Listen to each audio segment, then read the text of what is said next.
మీ దుంపదేగ ఏం పోయే కాలం వచ్చిందో నాకు అర్థం కాల. ఏబిఎన్ అలాగే TV5 ఏం చెబుతారండి? కల్తీ నెయ్యి కేసులో అప్రూవర్గా టీటీడీ మాజీ అదనపు ఈఓ ధర్మారెడ్డి అప్రూవర్గా మారిపోయాడు. ఇంకా లోపల నుంచి బయటకు కూడా రాలా. మనకి ఇన్ఫర్మేషన్ ఎట్లా వచ్చిందో మరి నాకు తెలియదు. ఎవరిది? ఏబిఎన్ రాధాకృష్ణ గారు ధర్మారెడ్డి గారిని విచారణకు పిలిస్తే విచారణ క్రమం జరుగుతూ ఉంటే లోపల నుంచి బయటికి రాకముందే అప్రూవర్గా మారిపోయాడు.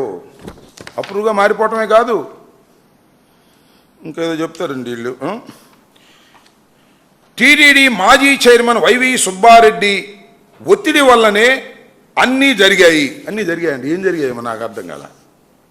సుబ్బారెడ్డి మీద నెట్టేశారని, సుబ్బారెడ్డి గారి ఒత్తిడి చేయటం వల్లనే జేఈఓ గారు ఈ కార్యక్రమాలన్నీ చేశారు. ఏ కార్యక్రమాలు నాకు అర్థం కాదు. అసలు కార్యక్రమమే లేదు అక్కడ అవినీతియే లేదు, అక్కడ కల్తీ నెయ్యే లేదు, కల్తీ లడ్డూనే లేదు, లేకపోయినా అన్నీ జరిగిపోయినాయి అనేటువంటి మాట్లాడేటువంటి ప్రచారం అసలు సిట్టు కన్నా కూడా వీళ్ళు ఎక్కువ ఇన్వెస్టిగేషన్ డిపార్ట్మెంట్ లాగా తయారై.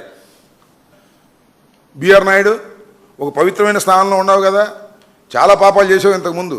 ఆ స్థానంలోకి వచ్చిన తర్వాత అయినా సరే పాపాలు మానవయ్యా, ఉన్నదున్నట్టు చెప్పే ప్రయత్నం చేయండి.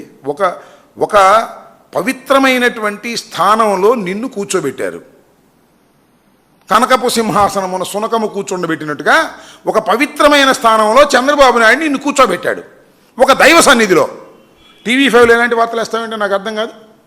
అంటే నీకు రాజకీయ కక్ష తీర్చుకోవడానికి నీ ఛానలు నీ పదవిని ఉపయోగించుకునేటటువంటి దౌర్భాగ్యమైన పరిస్థితికి నువ్వు దిగజారిపోయావు. మీడియా పీపుల్ అడిగారు, ఏంటి సార్ ఏం జరిగిందంటే, దైవాన్ని అడ్డం పెట్టుకొని కొన్ని ఛానల్స్ తప్పుడు ప్రచారం చేస్తున్నాయి, ఇది ధర్మం కాదు, ఇది అన్యాయం అని ఆయన చెప్పాడు. మరి ఇవన్నీ ఏంటి నాకు కథలు అర్థం కాదు. ఏం బిఆర్ నాయుడు గారు, ఏం రాధాకృష్ణ గారు,